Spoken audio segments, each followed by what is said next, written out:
अस्सलाम वालेकुम। First year physics हमने स्टार्ट की है, उसमें चैप्टर नंबर 2 हमने ख़त्म कर लिया। अब चैप्टर नंबर 3 हमने स्टार्ट किया है और उसको न्यूमेरिकल करने। जो टॉपिक हम स्टार्ट कर रहे हैं वो है फोर्स का और मोशन का, यानी कि फोर्स के न्यूमेरिकल करेंगे और जनरली जो मोशन के न्यूमेरिकल्स हैं उसको स्टार्ट करते हैं। चलिए जैसे सब पहले हम करने जा रहे हैं प्रॉब्लम नंबर 3.1 और उसमें आपसे कहता है in an electron gun of TV set an electron with an initial speed of exponent 3 metre per second. देखिए एक इलेक्ट्रॉन की बात कर रहा है, उसकी इनिशियल स्पीड आपको बता रहा है एक्सपोनेंट 3 है। जनरली कुछ नहीं लिखा तो आप इसको 1 एक्सपोनेंट 3 पढ़ सकते हैं, क्योंकि हमेशा मल्टीप्लिकेशन में आप 1 लिख सकते हैं। कहता है enters a region where it is electrically accelerated, it emerge out of this region after 1 microsecond. अच्छा, आपको कह रहा है 1 माइक्रो सेकेंड के टाइम गुजरने के बाद ये वापस आया और इसकी स्पीड जो थी 4 एक्सपोनेंट 5 मीटर पर सेकेंड हो गई। ठीक है, आपको कहता है एक इलेक्ट्रॉन गन है जिसमें इनिशियल जो स्पीड थी वो 1 एक्सपोनेंट 3 थी, और उसके बाद आपको कहता है जब 1 माइक्रो सेकेंड का टाइम गुजर गया तो उसके बाद जो स्पीड हुई वो कितनी हो गई, 4 एक्सपोनेंट 5 मीटर पर सेकेंड हो गई। अब आपसे वो क्या कह रहा है, आपसे कह रहा है कि आप बताइए what is the maximum length of the electron gun, यानी कि लेंथ जो मैक्सिमम होगी इलेक्ट्रॉन के जो गन है इन्हें। लेंथ का मतलब वो एक्चुअली डिस्टेंस पूछना चाह रहा है। जो इलेक्ट्रॉन जाहिर सी बात है अंदर जो मूव करेगा वो लेंथ ही एक्चुअली इलेक्ट्रॉन गन की, लेकिन आपके लिए वो डिस्टेंस है। दूसरे नंबर पे आपको कह रहा है एक्सेलरेशन भी आपको फाइंड करना है। सो देखें डेटा आपके पास सिंपल है, आपको इनिशियल स्पीड दी हुई है 1 एक्सपोनेंट 3 मीटर पर सेकंड। देखिए 1 मैंने कहा खुद से लिख सकते हैं, आप 1 नहीं भी लिखें कोई फ़र्क नहीं पड़ता, बट 1 लिख लें क्योंकि मल्टीप्लिकेशन से कोई फ़र्क नहीं पड़ेगा। देन फाइनल आपको वेलोसिटी दी हुई है 4 एक्सपोनेंट 5। देन आपको टाइम दिया 1 माइक्रो सेकेंड का, तो याद रहे माइक्रो जो है आपको पता है 10 की पावर -6 होता है। सो 1 एक्सपोनेंट -6 पढ़ेंगे और आपसे पूछा है एक्सेलरेशन क्या होगा। देन आपको पता है जो उसकी लेंथ यानी डिस्टेंस जो होगा अंदर वो क्या होगा। याद रहे जब तक एक्सेलरेशन नहीं निकलेगा तब तक डिस्टेंस नहीं निकल सकता, ये कॉमन सी बात है। इसलिए हमेशा हम पहले एक्सेलरेशन निकालेंगे, उसके बाद हम डिस्टेंस निकालेंगे।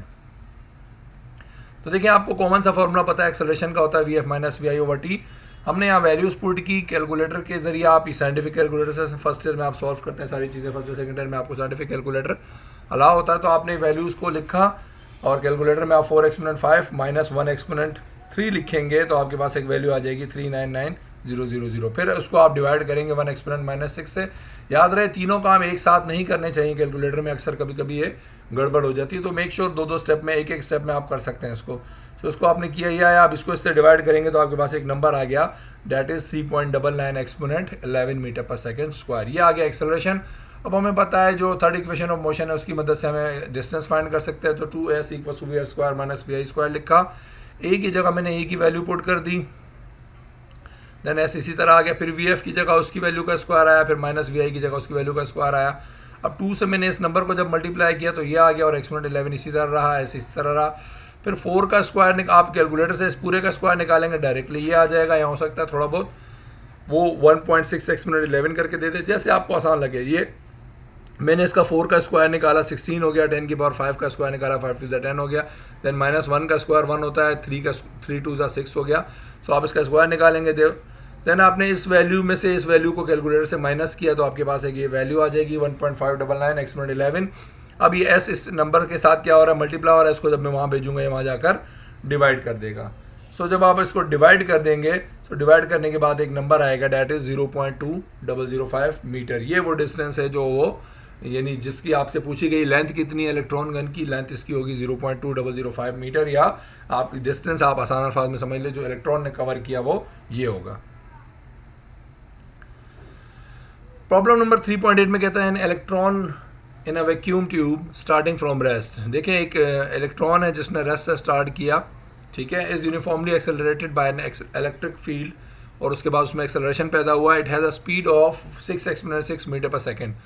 ठीक है, एक यूनिफॉर्मली आप बात कर रहे हैं एक जो आपके पास एक इलेक्ट्रॉन है वो रेस्ट से स्टार्ट किया। रेस्ट से स्टार्ट करने का मतलब उसकी इनिशियल वेलोसिटी क्या हो जाएगी, 0 हो जाएगी, आपको पता है इस बात का। फिर कहता है उसकी जो स्पीड है थोड़े टाइम बाद कितनी हो गई, 6 एक्सपोनेंट 6 हो गई, यानी फाइनल वेलोसिटी आ गई। फिर कहता है इस दौरान उसने जो डिस्टेंस कवर किया कितना था, 1.8 सेंटीमीटर था। अब आपको पता है सेंटीमीटर में डिस्टेंस जब भी हो उसको आप हमेशा 100 से डिवाइड करते हैं, क्योंकि 1 मीटर में हमेशा 100 सेंटीमीटर होते हैं, इसलिए जितने भी सेंटीमीटर दिए हों उसको आप हमेशा 100 से डिवाइड करेंगे तो आपके पास जो डिस्टेंस है वो खुद ब खुद किस में निकल आएगा, मीटर्स में निकल आएगा। ठीक है। और फिर आपको कहता है find the force acting on the electron, take the mass of electron as 9.1 exponent minus 31 kg। कहता है कि अगर इलेक्ट्रॉन का मास इतना है तो आप फोर्स भी बताइए उस पर कितनी होगी, ठीक है ना। तो आप क्या करेंगे, यहाँ पर मास भी लिख लेंगे और फोर्स फाइंड करनी है आपको। सो देखिए आपको पता है यहाँ पर हम बात कर रहे हैं 2s equal to V F square minus V I square. So हम यहाँ क्या करेंगे, ए की वैल्यू जो दी हुई थी वो सॉरी एस की वैल्यू यहाँ पर दी हुई थी, आपने जो मीटर में लाई कन्वर्ट करके वो लिखेंगे और ए लिख देंगे ए की जगह, वी एफ की जगह उसकी वैल्यू आई माइनस वी आई 0 था इसलिए 0 का स्क्वायर लगा दिया। देन मैंने 2 को इससे मल्टीप्लाई किया तो 0.036 आया, फिर 6 का स्क्वायर लिया तो 36 आ गया, 10 की पावर 6 का स्क्वायर लिया तो ये 10 की पावर 12 आ गया, माइनस 0 का स्क्वायर 0 आ गया। अब मैंने क्या किया, जब जिसमें से 0 माइनस किया सेम वापस यही नंबर आ गया। अब ये नंबर इससे मल्टीप्लाई और वहाँ जाकर क्या करेगा, डिवाइड करेगा। सो यहाँ से इसको जब मैं मल्टीप्लाई से वहाँ डिवीजन में भेजूंगा तो इसको जब डिवाइड करूंगा तो मेरे पास एक नंबर आ जाएगा 1 एक्सपोनेंट 15 मीटर पर सेकेंड स्क्वायर। ये एक्सेलरेशन होगा उस इलेक्ट्रॉन का जिसकी हम बात कर रहे हैं कि उसका एक्सेलरेशन सबसे पहले क्या होगा, फिर हम बात करते हैं उसका मास और एक्सेलरेशन। जब मल्टीप्लाई कर देंगे फोर्स निकल आएगी। तो आपको मास दिया हुआ था, एक्सेलरेशन आपने निकाल लिया। इन दोनों वैल्यूज़ को अब आप क्या करेंगे, मल्टीप्लाई कर देंगे। जब मल्टीप्लाई करेंगे तो देखें 9.1 को 1 से, मतलब आप डायरेक्टली कैलकुलेटर से मल्टीप्लाई करेंगे तो आपके पास एक वैल्यू आ जाएगी 9.1 एक्सपोनेंट माइनस 16 और 4 से, इसलिए इसका यूनिट आएगा न्यूटन। प्रॉब्लम 3.7 में कहता है अ कार वेइंग 9800 न्यूटन। एक कार है जिसका वजन जो है, कार है जो वजन रखती है 9800 न्यूटन का और is moving with a speed of 40 kilometre per hour, और वो 40 किलोमीटर पर आवर की स्पीड से चल रही है, ठीक है। एक कार है जिसका वजन आपको दिया हुआ 9800 न्यूटन और बात कर रहा है कि उसकी स्पीड कितनी है 40 किलोमीटर पर आवर की स्पीड से मूव कर रही है, ठीक है। तो इसका मतलब आपको बताया, वेट बताया पहले नंबर पे, दूसरे नंबर पे आपको इसकी इनिशियल स्पीड बताई हुई जो कि है 40 किलोमीटर पर आवर। अब याद रहे यहाँ पर स्पीड किलोमीटर पर आवर में है तो हमें पता है कि किलोमीटर पर आवर में नहीं होनी चाहिए, मीटर पर सेकंड में होनी चाहिए। तो किलो की जगह मैं यहाँ पर 1000 लिख दूंगा मल्टीप्लाई में, और पर आवर का मतलब 1 घंटे में कितने सेकंड होते हैं, 3600 होते हैं। ये डिवीजन में लिखा हुआ आर, इसलिए डिवीजन में 3600 लिखा। तो जब भी आपको कोई स्पीड दी होगी किलोमीटर पर आवर में, आप उसको 1000 से मल्टीप्लाई करेंगे और डिवाइड कर देंगे 1 घंटे में जो सेकंड्स होते हैं 3600। तो इसके बाद जो भी नंबर आएगा वो आपकी इनिशियल स्पीड आप मीटर पर सेकंड में आ जाएगी। फिर कहता है it comes to rest after travelling a distance of 50 metre. ये रेस्ट पर आ गया, यानी इसकी फाइनल वेलोसिटी क्या हो गई, 0 हो गई, क्योंकि कोई चीज़ रेस्ट पर आती है जब तो उसका मतलब उसकी वेलोसिटी 0 हो जाती है। और बता रहा है कब 0 हुई, जब उसने 50 मीटर का डिस्टेंस भी कवर कर लिया, ठीक है। आपको कहता है calculate average retarding force. Retarding force का मतलब आपको जो फोर्स लगेगी, इस कार की बात कर रहा है, इस कार की जाहिर सी बात है आप देख सकते हैं स्पीड क्या हो गई है, कम हुई है, कम से मुराद 0 हो गई है। तो कभी भी किसी चीज़ की जब फोर्स कम होती है, सॉरी वेलोसिटी, जब किसी भी चीज़ की स्पीड जब कम होती है सो उसके अंदर जो एक्सेलरेशन होता है बेसिकली वो क्या होता है, डिसेलरेशन होता है। डिसेलरेशन मतलब होता हुआ एक्सेलरेशन है बट नेगेटिव होता है। नेगेटिव का मतलब किस चीज़ की जब स्पीड कम होती है तो उसमें हमेशा डिसेलरेशन प्रोड्यूस होता है, ठीक है। तो यहाँ वेलोसिटी कम होने से डिसेलरेशन प्रोड्यूस होगा, वो ए ही होता है बट उसका आंसर हमेशा माइनस में आता है। सो उसकी वजह से जो फोर्स जनरेट होती है वो रिटार्डिंग फोर्स होती है, यानी कि फोर्स नेगेटिव बेसिकली होती है, ठीक है। सो हम क्या करेंगे, हम बात करते हैं यहाँ पर फोर्स आपको फाइंड करनी है। तो देखिए आपको पता है 2s equal to V F square minus V I square. अब मैं देखिए A equal to V F minus V I over T नहीं लगा सकता क्योंकि आपको टाइम नहीं दिया हुआ था। सो देखिए मैंने ए की जगह जो आपको एस गिवन था एस की जगह 50 लिख दिया, ए फाइंड करना है ऐसे लिख दिया, वी एफ की वैल्यू 0 आ गई, वी आई की वैल्यू जो 11.11 थी उसका स्क्वायर लगा। याद रहे स्पीड या वेलोसिटी हमेशा वो लगाएंगे जो कन्वर्टेड होती है, यानी मीटर पर सेकंड में होती है। सो देखें 250 को मल्टीप्लाई किया 100 ए हो गया और 0 का स्क्वायर 0 आया, माइनस 11.11 का आपने स्क्वायर निकाला तो ये 123.34 आ गया। अब 0 में से इसको माइनस किया तो इसकी वैल्यू माइनस में ही रही क्योंकि माइनस का नंबर, ये बड़ा नंबर माइनस में है। अब 100 इससे मल्टीप्लाई कर रहा है, इसको जब मैं वहाँ डिवाइड कराऊंगा तो जब इसको आप डिवाइड करेंगे आपके पास एक वैल्यू आ जाएगी -1.233। अब देखिए यहाँ पर मैं इसकी बात कर रहा था कि देखें एक्सेलरेशन हमेशा नेगेटिव आता है। कब नेगेटिव आता है, जब किसी भी चीज़ की स्पीड या वेलोसिटी हम बात कर रहे हैं, वेलोसिटी जब भी किसी चीज़ की हमेशा कम होगी तो वो क्या होगी, हमेशा माइनस में एक्सेलरेशन होगा, जिसको जनरली डिसेलरेशन कहते हैं। और इसकी डिसेलरेशन की वजह से जो फोर्स आप कैलकुलेट करते हैं उसको हमेशा रिटार्डिंग फोर्स कहते हैं। सो देखिए ये निकल आया। अब आपको पता है कि W यानी वेट की बात करें, वेट का फॉर्मूला होता है mg। अब चूंकि आपको उसने m नहीं दिया हुआ, मास नहीं दिया हुआ, वेट दिया हुआ है, सो हम सबसे पहले वेट की मदद से मास निकालेंगे। अगर W इक्वल होता है mg के, सो g यहाँ मल्टीप्लाई कर रहा है, वहाँ जाकर क्या करेगा, डिवाइड कर देगा। सो इसको मैं अगर सीधा करके लिख दूँ m equal to W over g हो गया। अब मैं इसमें वैल्यूज पुट कर दूंगा, m की जगह लिखूंगा m, W की जगह उसकी जो वैल्यू थी, g हमेशा 9.8 होता है। अब जब आप इसको डिवाइड कर देंगे आ जाएगा 1000 kg। मास याद रहे किलोग्राम में होता है, वेट हमेशा न्यूटन में होता है।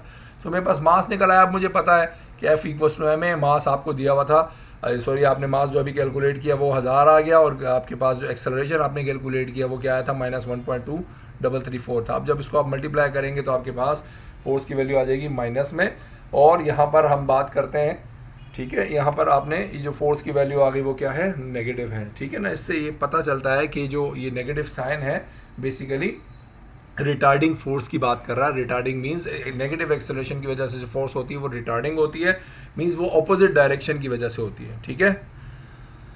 चलें जी, प्रॉब्लम 3.6 स्टार्ट करते हैं। उसमें कहता है bullet having a mass of 0.005 kg, एक बुलेट है जिसका मास जो है 0.005 kg है, ठीक है। तो हमने मास लिख दिया। फिर कहता है is moving with a speed of 100 metre per second, और वो जो बुलेट है उसकी जो स्पीड थी वो कितनी थी, 100 मीटर पर सेकंड थी। तो हमने लिख दिया VI, हमने लिख दिया 100 मीटर पर सेकंड है। अब हम बात करते हैं it penetrates into a bag of sand and is brought to rest. अब ये एक मिट्टी से भरे हुए बैग के अंदर घुसी और वहां जाकर रेस्ट पर आ गई। रेस्ट का मतलब क्या होगा, रुक गई। अच्छा, आपने मिट्टी के बैग, हम कौन सा मिट्टी के बैग की बात कर रहे हैं, आपने देखा होगा जो पुलिस या रेंजर्स के बड़े बड़े हेडक्वार्टर्स होते हैं उसमें बड़े बड़े उनकी जो पोस्ट होती है जहाँ पर वो खड़े होते हैं, उनके आगे बड़े बड़े बैग्स लगे होते हैं, उनके अंदर मिट्टी भरी हुई होती है। वो उनकी सेफ्टी के लिए होती है, क्योंकि खुदा न खास्ता अगर वहाँ से कोई गोली दूसरी तरफ से आती है तो वो गोलियाँ जो है इस मिट्टी के बैग के अंदर जाकर रुक जाती हैं, उनको आर पार नहीं लगती, ठीक है ना। तो ये उस मिट्टी के बैग की बात हो रही है। तो कहता है एक बैग है मिट्टी से भरा हुआ, उसके अंदर जब गोली गई तो यकीनन वो क्या करेगी, रुक जाएगी। तो इट मीन्स उसकी फाइनल वेलोसिटी हमने क्या लिख दी, 0। फिर आपको कहता है after moving 25 centimetre into the bag, कब रुकी तो सही, फौरन नहीं रुकी, 25 सेंटीमीटर का डिस्टेंस उसने कवर किया बैग के अंदर जाके, जब जाकर रुक गई, क्योंकि वो बोरी बहुत मोटी होती है, उसमें मिट्टी बहुत ज़्यादा भरी होती है। सो हमने क्या किया, डिस्टेंस हमें पता चला 25 सेंटीमीटर है। अब चूंकि सेंटीमीटर है तो एक मीटर में 100 सेंटीमीटर होते हैं, तो मैंने इसको 25 को 100 से डिवाइड कर दिया, तो आपके पास एक वैल्यू आ गई मीटर्स के अंदर, डैट इज 0.25 मीटर्स। अब आपको देखिए यहाँ कह रहा है फाइंड डिसेलरेटिंग फोर्स। डिसेलरेटिंग फोर्स का मतलब ये तो आपको अंडरस्टूड है। देखें वेलोसिटी क्या हुई है, 100 से कितनी हो गई, 0 हो गई। कम हुई तो हमेशा जाहिर सी बात है डिसेलरेटिंग फोर्स ही होगी, क्योंकि एक्सेलरेशन आपका नेगेटिव आएगा और उससे जो फोर्स आएगी वो भी नेगेटिव होगी। तो आपको कहता है एक तो डिसेलरेटिंग फोर्स बताइए, डिसेलरेटिंग फोर्स, एंड दूसरे नंबर पे कहता है आपको टाइम भी बताना है जब वो रुकी, यानी जब रुकने तक जो उसका टाइम लगेगा वो कितना होगा। तो देखें यहाँ दो चीज़ें पूछी गई हैं, एक डिसेलरेटिंग फोर्स पूछी गई है, दूसरा आपको पूछा गया टाइम कितना लगेगा उसको इस पूरे प्रोसेस में। तो देखिए हम दोबारा बात करेंगे थर्ड इक्वेशन ऑफ मोशन की, 2s equals to v² minus vi²। आपको s यानी डिस्टेंस जो था दिया हुआ था, और वेलोसिटी फाइनल 0 थी, इनिशियल 100 थी। हमने इसको फॉर्मूले में पुट किया, फिर इन दोनों को जब मल्टीप्लाई किया तो 0.5a हो गया, 0 का स्क्वायर 0 आया, माइनस लिखा, 100 का स्क्वायर निकाला 10,000 आया। अब 0 में से 10,000 माइनस किया, माइनस का 10,000 बच गया, क्योंकि बड़ा नंबर माइनस का था इसलिए माइनस लिखा। अब ये 0.5a, अब ये 0.5a आपस से मल्टीप्लाई हो रहे हैं, वहाँ जाकर क्या करेंगे, डिवाइड। तो ये 0.5 यहाँ मल्टीप्लाई करता है, यहाँ शिफ्ट किया तो डिवाइड हो गया। अब जब मैं इसको डिवाइड करूंगा तो मेरे पास एक वैल्यू आ गई माइनस का 2000 मीटर पर सेकंड स्क्वायर। तो देखिए एक्सेलरेशन नेगेटिव है, एक्चुअली क्या है, डीसेलरेशन है, ठीक है। सो डीसेलरेशन की वजह से जो फोर्स होती है वो भी नेगेटिव होती है। नेगेटिव फोर्स का मतलब एक्चुअली वो ऑपोजिट डायरेक्शन को शो कर रही होती है। सो देखिए हमें पता है अब F इक्वल टू एम में होता है। एम की जगह मैंने जो आपके पास जो भी मास था 0.005 kg, और जो एक्सेलरेशन आया उसको आपने जब मल्टीप्लाई किया तो आपके पास -100 न्यूटन की फोर्स आ गई। याद रहे यहाँ माइनस साइन का मतलब आपको पता है रिटार्डिंग फोर्स, यानी ऑपोजिट जो फोर्स है ये डायरेक्शन बता रही है कि अगर जाहिर सी बात है बुलेट आगे की तरफ जा रही है तो उस पर जो फोर्स है वो पीछे की तरफ लग रही होगी, यानी ठीक है। सो नेगेटिव साइन जनरली उसको रिप्रेजेंट करता है। अब हम बात करते हैं, आपको पता है A equals to VF minus VI/T होता है। तो यहाँ से अगर मैं शिफ्टिंग कर दूँ, इस T को यहाँ डिवाइड कर रहा हूँ, वहाँ जाकर मल्टीप्लाई करेगा और A वहाँ से इसकी जगह शिफ्ट हो जाएगा। तो इन दोनों को हम क्रॉस मल्टीप्लाई कर रहे हैं, इसको यहाँ भेज रहा हूँ और इसको यहाँ भेज दूंगा। तो देखिए मैंने इसको T को वहाँ भेज दिया, A को यहाँ भेज दिया, तो T equals to VF minus VI/A लिख दिया। अब मैं क्या कर रहा हूँ, VF की जगह 0 आ गया, माइनस की जगह माइनस, VI की जो वैल्यू थी वो, A की जो वैल्यू थी वो लिख दी, ठीक है। अब 0 में से 100 माइनस किए तो माइनस के 100 बच गए, तो -100 माइनस के 20,000 को जब आप डिवाइड करेंगे तो याद रहे हमेशा माइनस से माइनस हमेशा कटेगा, 100% कटेगा, ठीक है ना, क्योंकि टाइम कभी भी नेगेटिव नहीं हो सकता। तो आपने जब इसको डिवाइड किया तो आपके पास जो टाइम निकला वो आया 0.005 सेकेंड। तो ये वो टाइम है जिस दौरान ये पूरा प्रोसेस हुआ, यानी गोली निकली इस स्पीड से और मिट्टी के बैग में जाकर रुक गई। प्रॉब्लम नंबर 3.13 में कहता है मशीन गन फायर्स 10 बुलेट्स पर सेकंड इनटू अ टारगेट। एक मशीन गन है जो 10 गोलियां फायर करती है 1 सेकंड के अंदर ठीक है, तो अब बात करते हैं। और इसके अलावा कहता है ईच बुलेट वेज 20 ग्राम। हर बुलेट का जो वजन था, यानी कि जनरली मास हम बात कर रहे हैं क्योंकि ग्राम में लिखा है इसलिए ये मास होगा, आपका वेट नहीं होगा। अगर न्यूटन में होता तो बिल्कुल ये आपके पास वेट होता। तो कहता है हर गोली का जो वजन था वो कितना था, 20 ग्राम था, और स्पीड जो थी वो कितनी थी, 1500 मीटर पर सेकेंड थी। तो देखिए समझते हैं डेटा में क्या कह रहा है। सबसे पहले तो देखें, अब गोली चूंकि फायर हुई, अब पता नहीं है, देखें आपको पता है कि बुलेट के अंदर जो गोली होती है हमेशा, अगर बुलेट चलने से पहले की हम बात करें तो law of conservation of momentum आपने पढ़ा है कि इसमें जनरली एग्जांपल लेते हैं कि बुलेट में अगर गन के अंदर पड़ी हुई है तो उस वक्त क्या होती है, उसकी स्पीड हमेशा क्या होती है, 0 होती है। ठीक है, तो हम बात करते हैं इसके इनिशियल वेलोसिटी क्या होगी। इसकी इनिशियल जो स्पीड है आपके पास वो है 0। फिर क्या हुआ, फिर उसकी जब फायर की गई, फायर करते हुए उसके बाद बता रहा उसकी स्पीड कितनी थी, 1500 मीटर पर सेकेंड थी। तो देखिए फायर करने से पहले गोली जो थी वो बुलेट के अंदर पड़ी हुई थी, इनिशियल स्पीड जो 0 थी। फायर करने के बाद उसने बताया उसकी स्पीड इतनी हो गई। अब यहाँ कह रहा है जो मास है एक बुलेट का वो कितना था, 20 ग्राम। तो देखो आपको पता है 1 किलो में 1000 ग्राम होते हैं, इसलिए आप इसको जितना भी ग्राम में मास दिया उसको हमेशा 1000 से डिवाइड करेंगे तो आपका किलोग्राम में मास आ जाता है। तो देखिए ये तो M1 क्यों लिख रहा हूँ मैं इसको, क्योंकि ये एक बुलेट का मास है। अब उसने बात की 10 बुलेट्स की, ठीक है, सो मैंने इसलिए इसको M नहीं लिखा, इसको M1 लिख दिया क्योंकि एक बुलेट का मास है। तो एक बुलेट का मास आ गया 0.02 kg। फिर यहाँ बात करते हैं 10 बुलेट्स की बात कर रहे हैं, तो इसको हम जनरली N से रिप्रेजेंट करते हैं। N means number. So number of bullets कितनी थी, 10 थी, इसलिए मैंने इसको N का नाम लेके लिख दिया। फिर आपसे पूछ रहा है find the force necessary to hold the gun in position. आपको वो फोर्स बतानी है जिसको आपने इसको गन, यानी आपको पता है जब गन से बुलेट फायर की जाती है तो गन पीछे की तरफ फोर्स करती है, ठीक है ना, इसको रिकॉइल कहते हैं गन का।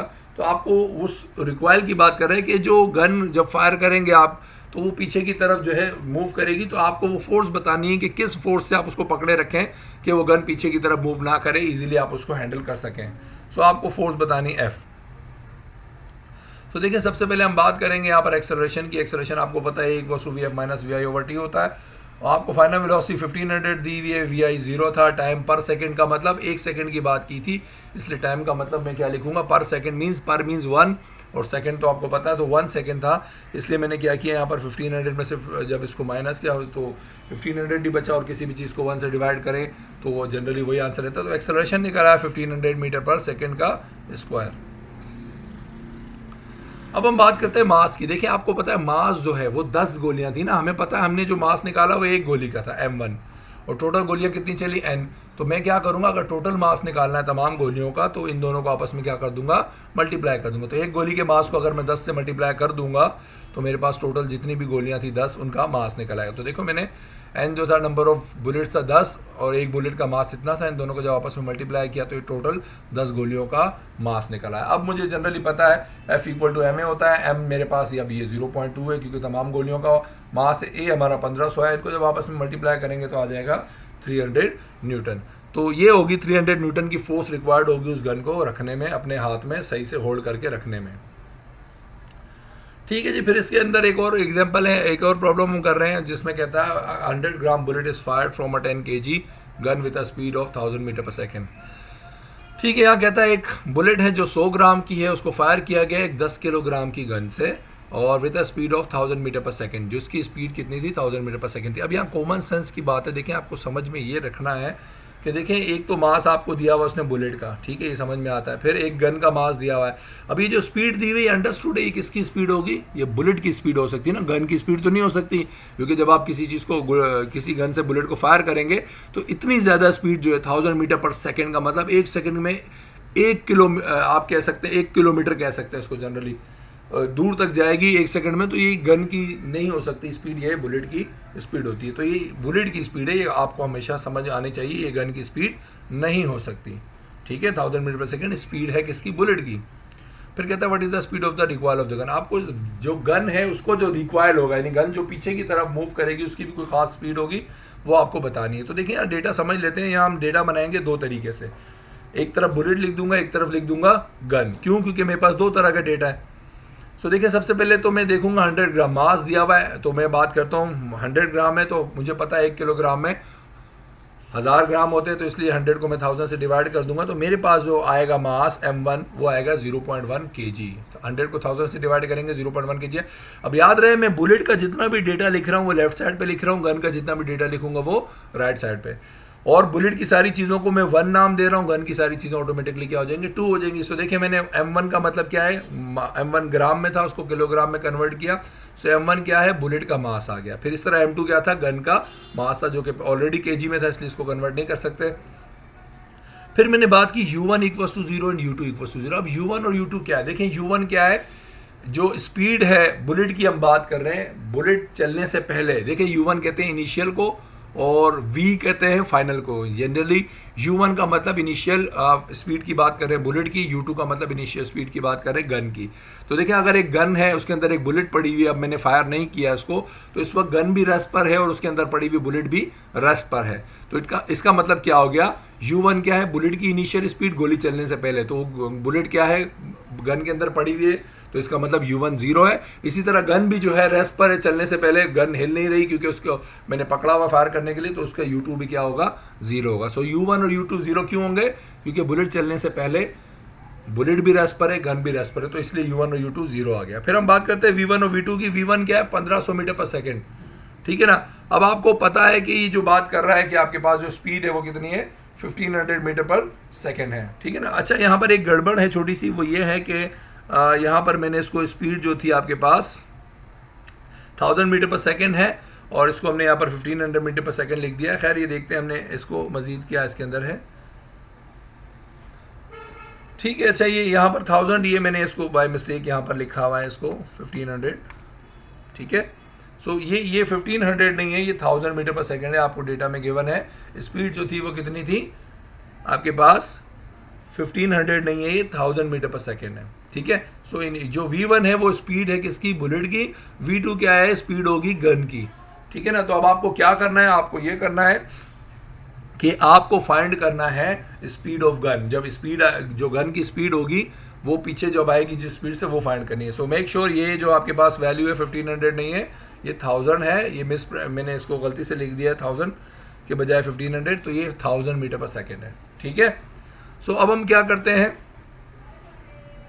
सॉल्यूशन लिखा। आपको पता है law of conservation of momentum क्या है। Law of conservation of momentum क्या होता है कि momentum before collision and momentum after collision always remains constant. यानी कि किसी भी जो बात करते हैं मोमेंटम की, तो किसी भी एक आइसोलेटेड सिस्टम की बात करें तो कंजर्वेशन ऑफ मोमेंटम क्या कहता है कि बिफोर कोलिजन और आफ्टर कोलिजन। बिफोर कोलिजन का मतलब जनरली बुलेट फायर करने से पहले, बुलेट फायर करने के बाद जो टोटल मोमेंटम होगा वो हमेशा क्या रहता है, सेम। सो जनरली इसको आप लिखते हैं m1 u1 plus m2 u2 equals to m1 v1 plus m2 v2। m1 u1 plus m2 u2 मतलब होता है बिफोर कोलिजन और ये कहलाता है आफ्टर कोलिजन। यानी बुलेट चलने से पहले जो कंडीशन होती है वो ये होती है और बुलेट के बाद होती है वो हमेशा ये होती है। टोटल हमेशा क्या रहते हैं, सेम रहते हैं, इक्वल रहते हैं, ठीक है।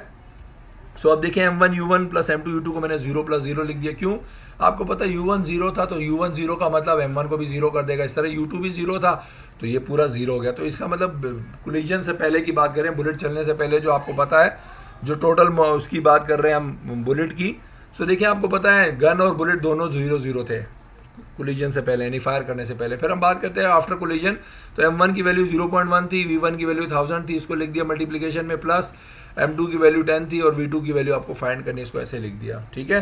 सो 0 प्लस 0 0 हो गया, 0.1 को 1000 से मल्टीप्लाई किया, ये 100 आएगा, फिर प्लस 10 v2 ऐसी तरह लिख दिया। फिर प्लस 100 को जब मैं वहाँ शिफ्ट करूँगा तो ये माइनस 100 हो जाएगा।